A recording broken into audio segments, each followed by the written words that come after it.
Alright guys, we're back with Celine here. That's her. That's... And I don't think she likes being called that. She's an elf, by the way. She stopped the breach from getting in. Dalish elf. Alright. Chancellor Roderick says that their Chantry wants nothing to do with us. That isn't Chancellor Roderick's decision, sister. It is not. Correct. Alright. The Fade. The study of the Fade is as old as humankind. For so long as men have dreamed, we have walked in the twisted paths, sometimes catching a glimpse of the city at its heart, always as close as our own thoughts, but impossible separation from our world. The Deventer Imperium once spent a vast fortune of gold, lyrium, and human slaves in an effort to map the terrain of the Fade, an ultimately futile endeavor, although portions of it belong to powerful spirits. All of the Fade is a constant flux. The Imperium succeeded in finding the desperate and even ever-shifting realms of dozen demon lords, as well as a culling of a few hundred types of spirits before they were forced to abandon the project. The relationship of dreamers to the Fade is complex. Even when entering the Fade through the use of lyrium, mortals are not able to control or affect it. The spirits who dwell there, however, can, and as the Chantry teaches us, the great flaw of the spirits is that they are neither imagination nor ambition. They create what they see through their sleeping visitors, building elaborate copies of our cities, people, and events which, like a reflection in a mirror, ultimately lacks context or life of their own. Even the most powerful demons merely parodize the worst thoughts and the fears of mortals, and build their realm with no other ambition than to taste life. The Tranquil and the Roles of the Fade in Human Culture by First Enchanter Joseph. We'll be hearing a lot of him in this Dragon Age, I believe. Oh goodness, Mark. A chant for the departed. The light shall lead her safety through the paths of this world and into the next. Really, Brandy, you too? Sorry. For she who's trusted in the Maker, fire is her water. As the moth sees light and goes towards flame, she should see the fire and go towards light. The veil holds no uncertainty for her, and she will know the fear of death, for the Maker shall be her beacon and her shield, her foundation and her sword. Transfiguration 10:1, often sung by mourners as light candles. Okay. Have you gone completely mad?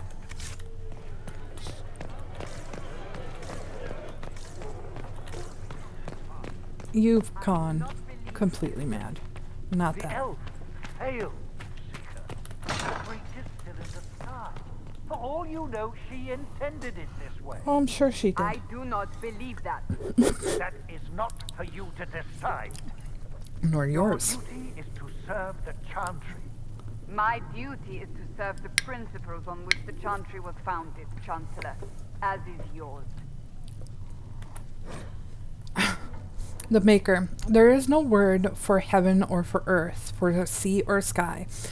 All that exists was silence. Then the voice of the Maker rang out, the first word. And his word became all that might be. Dream and ideal, hope and fear, endless possibilities, and from it made his firstborn. He said to them, in my image I forge you.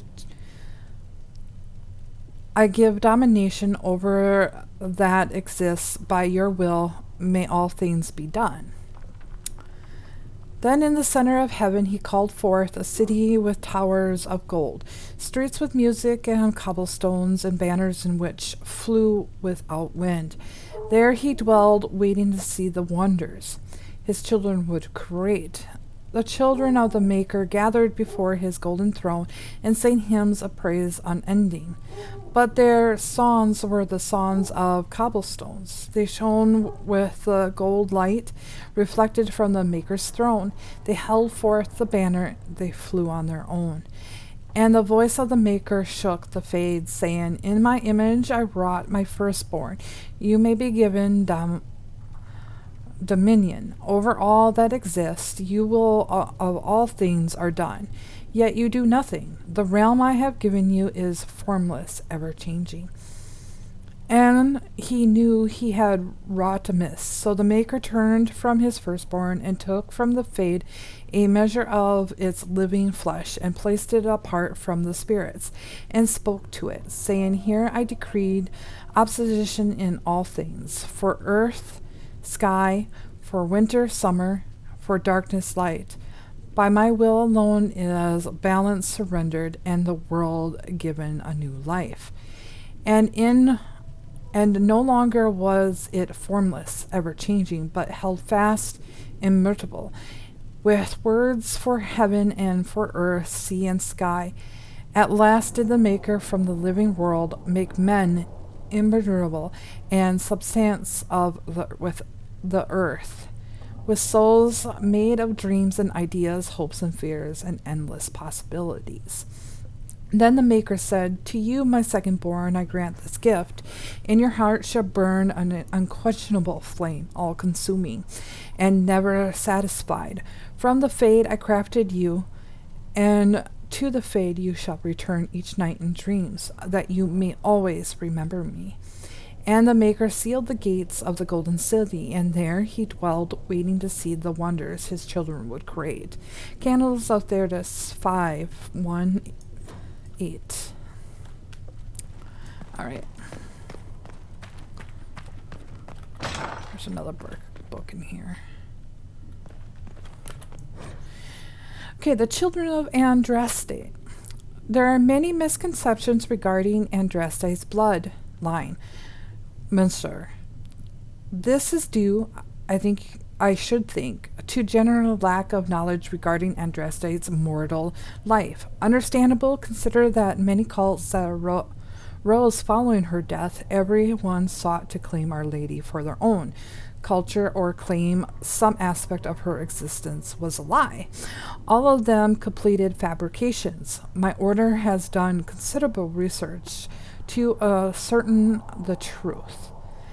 We all know that Andraste and the betrayer raised 5 children. The eldest 3 were sons, Isdar, Eras, and Varad. The ruler of what was once southern to Winter was split among them. Israel was given the west, that is today Olay. Aaron was given the east, what is today the Free Marches. Ferelden was given the central Planocene, what is today Navarra. But what became of these men and their legacies is the stuff of legends, and majority claimants to Andraste's bloodline links back to one of them. None of the 3 sons, however, were born of Andraste. They were born of the betrayer's concubine, Galvahan. People choose to overlook the fact that Andraste came from Amaranthian tribesmen and that they were barbarians, not Fereldans we know today. They were savage warriors who took concubines in addition to their wives. And because Andraste was thought to be too weak to bear children, the betrayer took Galen to provide him heirs, which she did, and after her death the sons were raised as Andraste's own. Later in life, Andraste proved predictions wrong and had 2 daughters by the betrayer, Amadis and Vera. They were kept out of the public eye and not permitted to marry, though both had consorts. Amadis had but 1 child, Alimethra, who perished on the voyage to Denerim. less than a month after her mother fell to plague, and without children of her own. The younger daughter, Vela, was more controversial, a strong-headed woman who divided her family by falling in love with a mage of adventure, Reglan. Vela and Reglan went into self-imposed exile as the exacted marches began and into hiding following Andraste's betrayal and murder. What became of Vela and her descendants is largely unknown for one primary reason. She has only daughters. Each of those daughters only had daughters. They married into other families and took other names, and into the cast of the Second Blight. All traces of survivors were lost. Andraste's true bloodline, if it exists, lies solely in the descendants of Vela, and a suspicion of my order is that it produces only daughters. Thus, the claim of your young man, Morsa, are highly suspected. From a letter by Sister Galen of the Unseen Order Dragon 912, which is an interesting. When I first read that, I thought of Flemeth and Morgan, being the daughters of descendants of Andraste and Bra, her daughter. And wouldn't that be funny if that was founded to be true? Because if you remember the Legend of Flemeth, she raised a bunch of daughters after daughters, and which are the Wild's daughters. And she was originally from High Ever, so the Kuzlins, anybody that's around the High Ever kind of states was, I would say, kind of linked into Andraste's final line. But one can only, suspect or kind of deliberate or kind of think that maybe that's kind of falls in that line, but we won't know for sure. And I hope in the fourth one that we get a clear definition of that, because I do believe that Morgan comes back. So we'll see how that goes. Founding of the Chantry. Corletus Dracon, king of the city-state of Orlais, was a man of uncommon ambition. In the year 15 Ancient, the young king began construction of the great temple dedicated to the Maker, and declared that its completion he would not only have united the warring city-states of the south, he would have brought Andraste's belief to the world. In -3 Ancient, the temple was completed. There in the heart, Draken knelt before the eternal flame of Andraste and was crowned ruler of the Empire of Orlais. His first act as Empire, to declare the Chantry as an established Andrastian religion of the Empire. It took 3 years and several hundred votes before Olesia of Montmarad, something like that, was elected to lead the new Chantry. Upon her coronation as divine, she took the name Justina, in honor of the disciple who recorded Andraste's songs. In that moment, the ancient era ended and the divine age began. From Ferelden, Folklore of History by Sister Patrine, a Chantry scholar. And there she is again. Alright, Chantry Heresy. The divine is the total head of the Chantry. Although since Skullum split the imperial Chantry into its own fraction, they are now in fact 2 divines at any one time. One divine, informally called the White Divine, is a woman housed in the Grand Cathedral in Vairarul. The other, known as the Black Divine, is a man housed in the Argent Spire in Marathis. Neither divine recognizes the existence of the other, and the informal names are considered sacrilegious. No matter the gender, a divine is addressed as most holy or your perfection. Beneath the rank of divine is the Grand Clerics. Each Grand Cleric presides over numerous chantries and represents the highest religious authority for their region. They travel to Vairarul when the College of Clerics convenes, but otherwise remains where they are assigned. All Grand Clerics are addressed as Your Grace. Beneath the Grand Cleric is the Mother, or in the Imperial Chantry, the Father. If a mother is in charge of a particular chantry, revered is appended to her title. These are the priests responsible for administering to the spiritual well-being of their flock. A mother or reverence mother is addressed as Your Reverence. Brothers and sisters form ranks and file of the chantry, and constants of the three main groups, affirmed, initiate, and clerics. Affirmed are the lay brethren of the chantry, those regular folks who have turned to the chantry for succor. Often they are people who have led a difficult or irreligious life and have chosen to go into seclusion, or even orphans or similar unfortunates who were raised into the chantry life. The affirmed take care of the chantry and are in turn afford a life of quiet complications, no questions asked. Only those folks who take vows become initiates. These are the men and women in training, whether in academic knowledge or martial arts skills of warriors.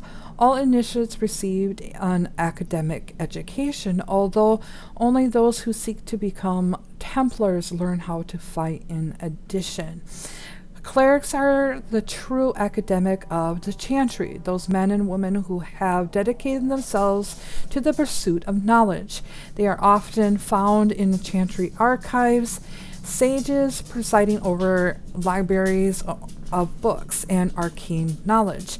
The most senior of these clerics placed in the charge of such archives are given the title elder, although such a rank is still beneath that of a mother.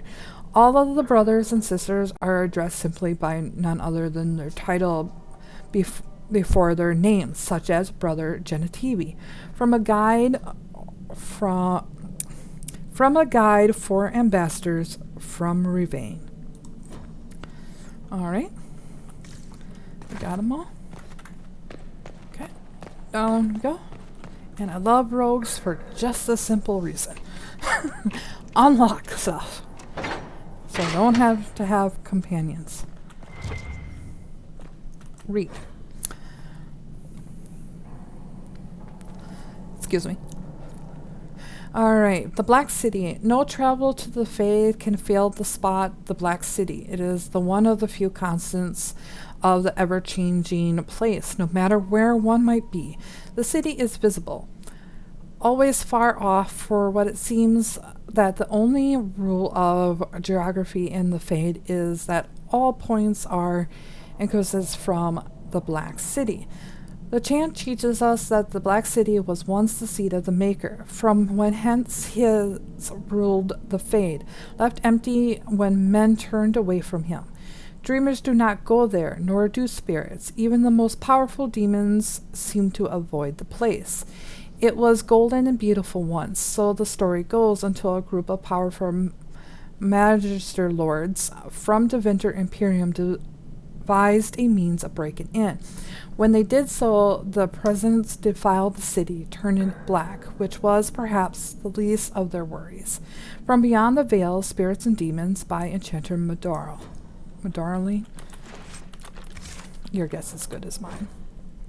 And Drestai, the bride of the Maker. There was once a tiny fishing village on the waking sea that was set upon the Deventer Imperium, which enslaved the villagers to be sold in the markets of Minrathis, leaving behind only the old and the infirm. One of the captives was the child Andrestide. She was raised in slavery in the foreign land. She escaped, then made the long and treacherous journey back to her homeland alone. She rose from nothing to be the wife of an Amaranthine warlord. Each day she sang to the gods, asking them to help her people who remained slaves in Deventer. The false gods of the mountains and the winds did not answer her, but the true God did. The Maker spoke.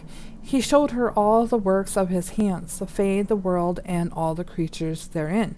He showed her how men had forgotten him, lavished devotion upon mute idols and demons, and how he left them to their fate. But her voice had reached him, and so captivated him that he offered her a place at his side, that she might rule all creation. But Andraste would not forsake her people. She begged the Maker to return to save his children from the cruelty of the Imperium. Reluctantly, the Maker agreed to give the men another chance. Andraste went back to her husband Manrath and told him all that the Maker had revealed to her. Together they rallied the Amaranthine and marched forth against the mage lords of the Imperium, and the Maker was with them. The Maker's sword was created itself, fire and flood, fame and earthquake. Everywhere they went, Andraste sang to her people of the Maker, and they heard her. The ranks of the Andrastes grew until they were a vast tidal washing over the Imperium. And when Manrath saw that the people loved Andraste and not him, a worm grew within his heart, gnawing upon it. At last the armies of the Andraste and the Manrath stood before the very gates of Manrathus, but Andraste was not with them. For Manrath had schemed in secret to hand Andraste over to the Deventer. For this the Archon would give Mathras all the lands to the south of the waking sea. And so before all the armies of the Amaranthine and the Deventer, Andraste was tied to a stake and burned, while her earthly husband turned his armies aside and did nothing, for his heart had been devoured. But as he watched the pyre, the Archon softened. He took pity on Andraste, and he drew his sword, and granted her the mercy of a quick death. The Maker wept for his beloved, cursed Manthras, cursed mankind for their betrayal, and turned once again from the creation, taking only Andraste with him. And Our Lady sits at his side, where she still urges him to take pity on his children. From the Sermons of Justina II. The disciples of Andraste. This will go back to DAO, I believe. So, the disciples of Andraste are unique in all of history. The cult precedes the Chantry and keeps itself so hidden and isolated that it actually survived to the modern day. The disciples made their home high in the Frostback Mountain, in a village called Haven, which is now a sanctuary for pilgrims of the Chantry. It is understood that the disciples were the descendants of the first followers of Andraste, who brought her ashes to Ferelden and built the temple to house it.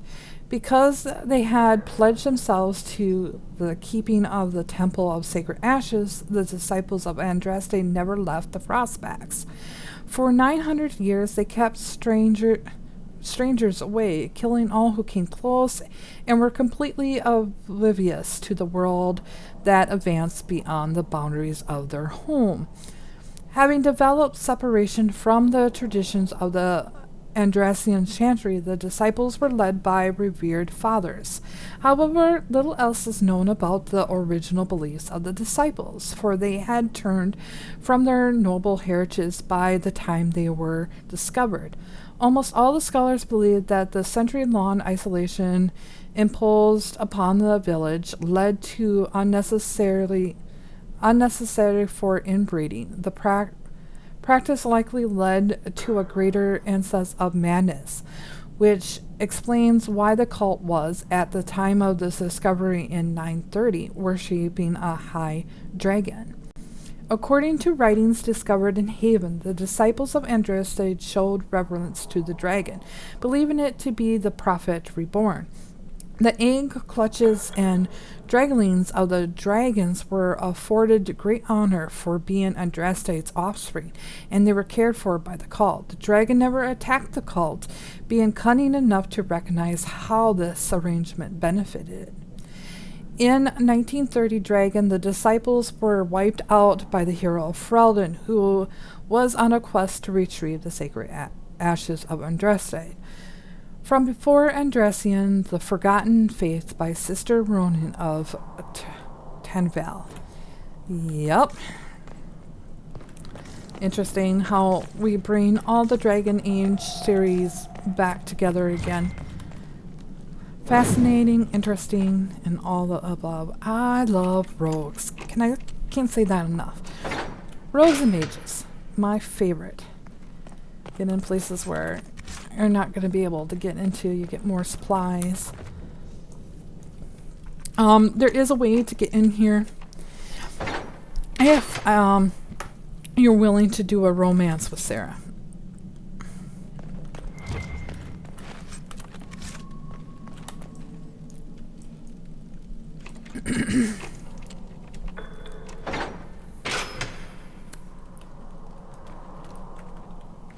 Read. Misplaced notes, sorry. Notes written by one of the scholars responsible for restoring Haven. The note have obviously come loose from a ledger of some sort. It took weeks of scrubbing the bloodstains from the stone. One of the two things is true. Either the stone is more permanent than I thought, or the maker's beard, there must have been a lot of blood. How many people died? I'm so relieved I didn't have to deal with the altars of sacrifice the first arrivals found. Those were tossed off a cliff, I think. So now we just have to deal with the stains on the walls and floors. If this doesn't clean up in a day or two, I'm asking for some fresh plaster. Maybe we can cover them up. Still, it's not all bad. Haven is a beautiful place, and while working in the dungeons, we found scraps of papers with writings that look like Brother Ferelden TVs. He was held here for weeks before the hero Ferelden found him.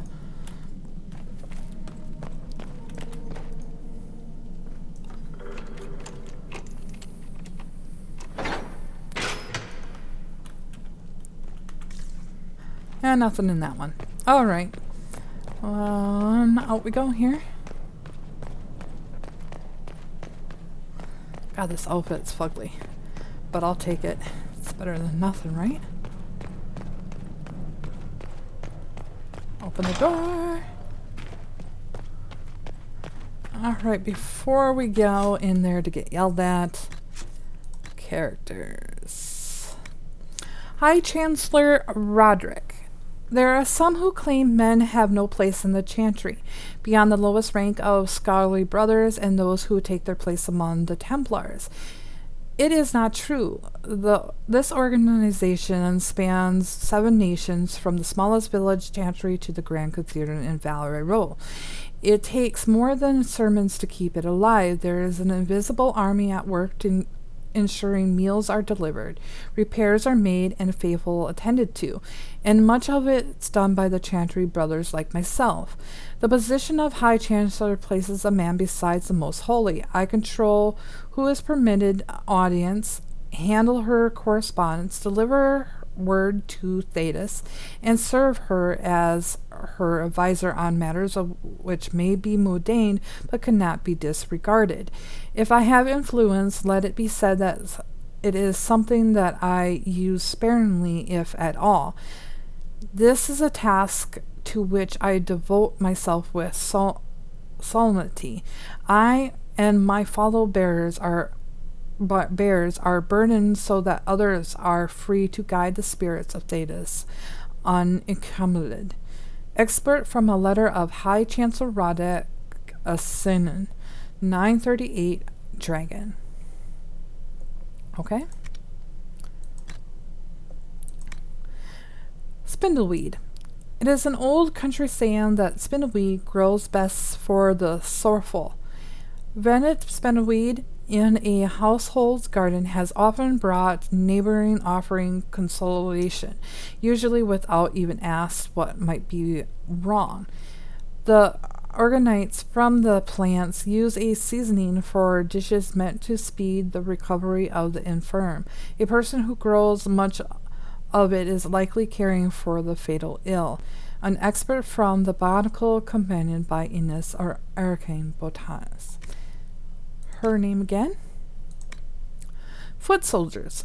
I faced the Antivan duelists, Ferelden Ash warriors, and the Fog War skirmishers. When the strips away the titles and the tricks, they are simply men who want to see their enemies dead, but need a hand free to manage it. Duelist favors a thinner target over the offensive strength of the main gauche. Ash warriors need a hand to guide their Mabari and a lighter weapon to take advantage of their opening the dog's leave, while fire warriors rely on stealth and speed too much to use a heavy shield. When engaging with such an opponent, respect his speed. His hands and feet will remove a great deal. Ignore them. Watch his hips and his shoulders instead.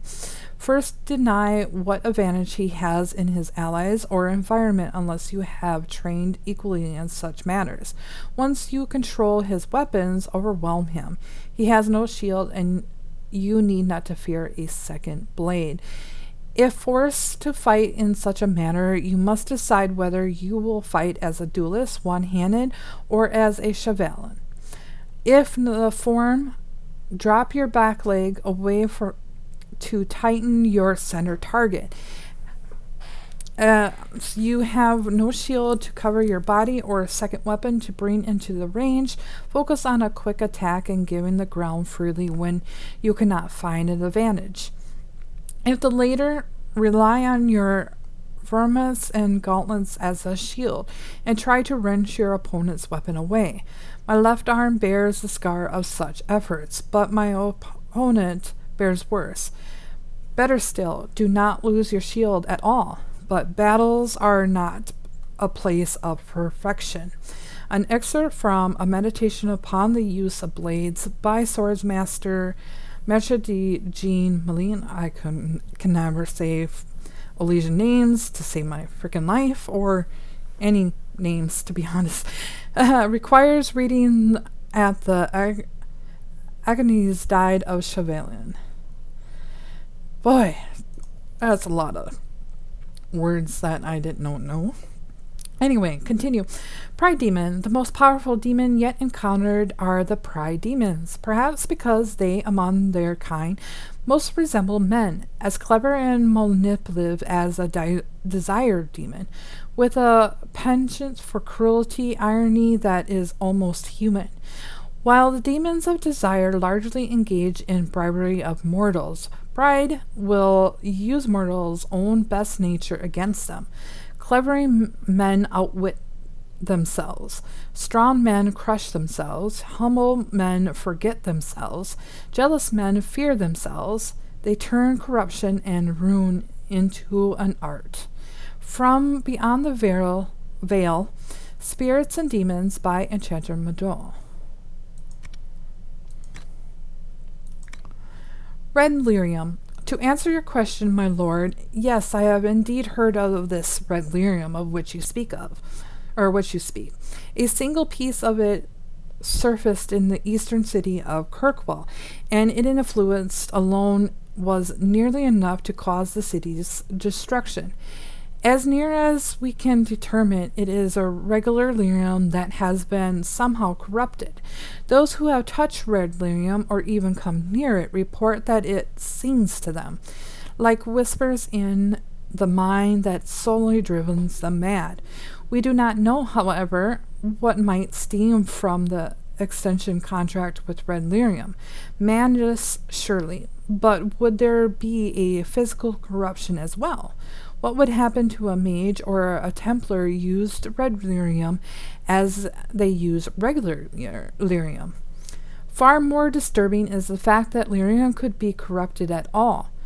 Threat any red lyrium you encounter as if it were poison. Do not go near it, do not attempt to destroy it, and most importantly, do not attempt to use it. From a particular burned letter by the unknown writer, affixated with the Grey Warden's seal. Please remember this. Do not attempt to destroy it, because one of our side quests will be to destroy it.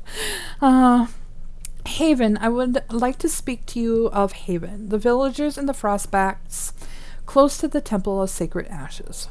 We are all aware of its past. It was the home of the disciple of Andraste, as they called themselves, descendants from the people who built the temple itself. They had strayed over the years of isolation from their once noble roots to become dragon worshippers. After the hero of Ferelden discovered the Temple of Sacred Ashes, which the disciples guarded jealously, that remained of the cult moved on, and Haven was abandoned to the ice and the snow. I passed through Haven on my pilgrimage to see the Temple of Sacred Ashes. There was a storm, and I took shelter in the hall of Haven's Chantry. Though they were dusty from neglect, the walls of that lonely place were strong and shielded me from the biting winds. Peace came upon me, and my eyes were open to Haven's incredible beauty. It could not be overcome by the pain and the horror of the past. It could not be masked by the decay and the disuse. It would not be forgotten. Haven is a precious tool to the Chantry and to the Sunburst throne for its historical and religious significance. It is my will that Haven be restored, reunited to serve of Andraste and preserved for the ages. Let it be a sanctuary for the pilgrims who seek out the Templar of Sacred Ashes. May they rest here beneath the cold, bright skies. May the glory of the Maker be revealed to them as they gaze upon the gray peaks that are the work of his hand. And now forevermore let this be a haven for the faithful. From a speech by Divine Justina V in 935, a dragon. Here's another one. Temple of the Sacred Ashes rediscovered. And okay. According to legend, the sacred ashes of Andraste were carried out of the Imperium by Harvard, disciple of Our Lady, wounded by the Tevinter soldiers when he tried to stop Andraste's capture. Harvard was too late in coming to Manrathus to stop the execution. All he found was her ashes, left out into the elements. As soon as Harvard touched them, Andraste appeared in his vision. Rise, she said, Angus of the Faith, the Maker shall never forget you so long as I remember. The Angus of the Faith, so named by our prophet herself, stood at her words and found his wounds healed and his spirit renewed. He gathered the ashes of Andraste and returned to the lands of the Amaranthine tribes, which are now Ferelden. It is said that Andraste's song led him to a holy site, where Harvard and his followers built a temple to house her remains. The legend ends. For centuries, men searched for the Temple of Sacred Ashes, finding only rumors and tall tales. Chantry scholars concluded that there was no temple, there were no sacred ashes. It was all myth, all aggravated intended to inspire and feed the fire of the faith. Then the hero of Ferelden came, seeking to cure a dying Arl with the miraculous powers of the ashes. The hero, with the help of the renowned scholar brother Ferelden Genitivi, traced the steps of the ancients and came to a remote ruin, high in the Frostback Mountains. There the urn of sacred ashes waited as the legends said it would. After the triumph of the righteous over the fifth blight, the temple's discovery was shared with the world. Much to our dismay, however, by the time our soldiers arrived at the temple, the urn had disappeared. To this day, we do not know who took them or why. All that is certain is that it was the Maker's will. The hero of Ferelden did not share the discovery with the world, and Brother Gentivi, whose research made it possible, had disappeared without a trace. Truth, however, will always out, and rumors circulate about the cause of the Arl Eamon Gren's miraculous recovery. Agents of the Chantry investigated claims about the urn of sacred ashes and were eventually led, as the hero had been led, to the temple. By the time our soldiers reached it, however, the urn was nowhere to be found. Though the ashes were gone, the temple itself stood, and it has since become a source of hope for the faithful. It is the grand cathedral is the beating heart of our Chantry. Then the Temple of Sacred Ashes is her soul. Here we honor the Chantry's past even as we for bravely into our futures. From a lecture delivered by Chantry scholar Mother Codell at the University of Olay in 938 Dragon. And we're not going to worry about these. Alright. Now, let's get going here. Chain her! I want her prepared for travel to the capital for trial. Chain her. Disregard that and leave us. You walk a dangerous line, Seeker. The breach is stable, but it is still a threat. I will not ignore it. Oh, I still think I'm a suspect, huh? So I'm still a suspect, even after what we just did. You absolutely are. No, she is not. Someone was behind the explosion at the Conclave. Someone most holy did not expect. Perhaps they died with the others, or have allies who yet live. I am a suspect? You, and many others. But not the prisoner. I heard the voices in the temple. The Divine called to her for help. So her survival, that thing Excuse me, guys. all a coincidence. Providence. The Maker sent her to us in our darkest hour. I'm innocent. So you've changed your mind about me? I was wrong. Perhaps I still am. I will not, however, pretend you were not exactly what we needed when we needed it. The breach remains, and your mark is still our only hope of closing it. This is not for you to decide. You know what this is, Chancellor. A writ from the Divine, granting us the authority to act. As of this moment, I declare the Inquisition reborn. We will close the breach, we will find those responsible, and we will restore order with or without your approval.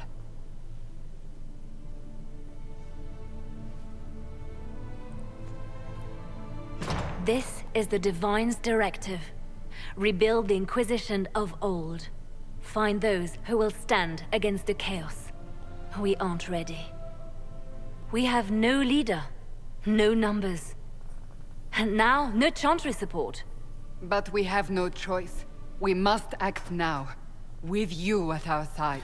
As you can tell, I changed her hair. I love the design of the hair, but it was too long, and sometimes when you get those long hairs, they're so stiff. So we kind of shortened it up a bit, but it's still the same style, still the same color.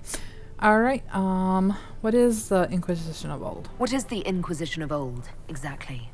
It preceded the Chantry. People who banded together to restore order in a world gone mad.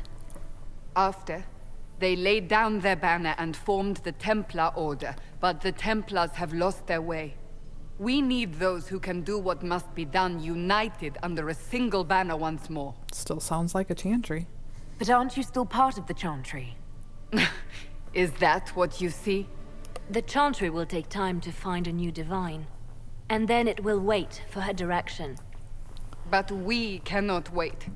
So many Grand Clerics died at the Conclave. No, we are on our own. Perhaps forever.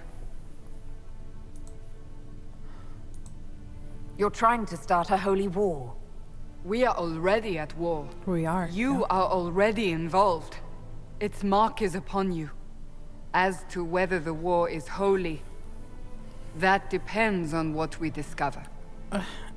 Everybody's gonna make something holy, you know. Religion is that kind of effect on wars. What if I refuse? You can go if you wish. You should know that while some believe you chosen, many still think you guilty. The Inquisition can only protect you if you are with us. We can also help you. It will not be easy if you stay, but you cannot pretend this has not changed you. Well, you put me in a tough spot, so I guess I want to help. If you're truly trying to restore order, That is the plan. Help us fix this before it's too late.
cutscenes with no mods, and then here in a bit, cutscenes with mods.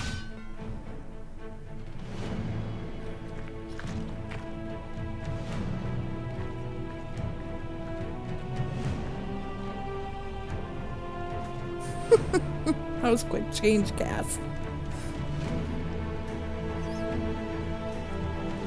Oh, you look better with that.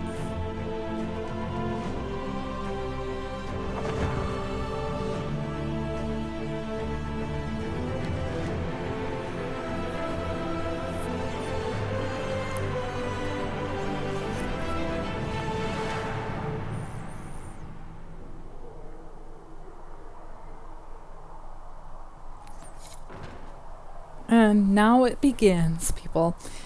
First things first.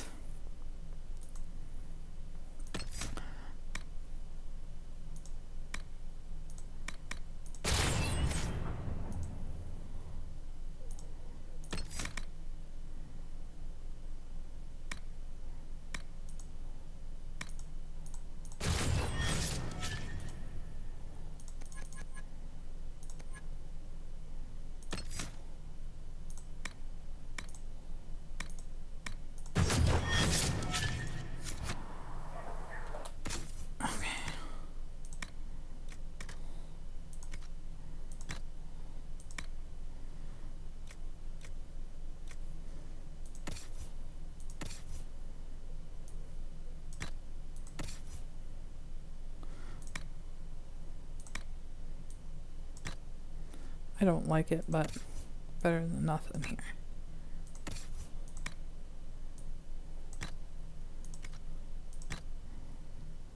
Okay. Alright guys, so we're gonna end this episode because it's been long enough, and we'll venture into more Haven when we come back. So bye guys.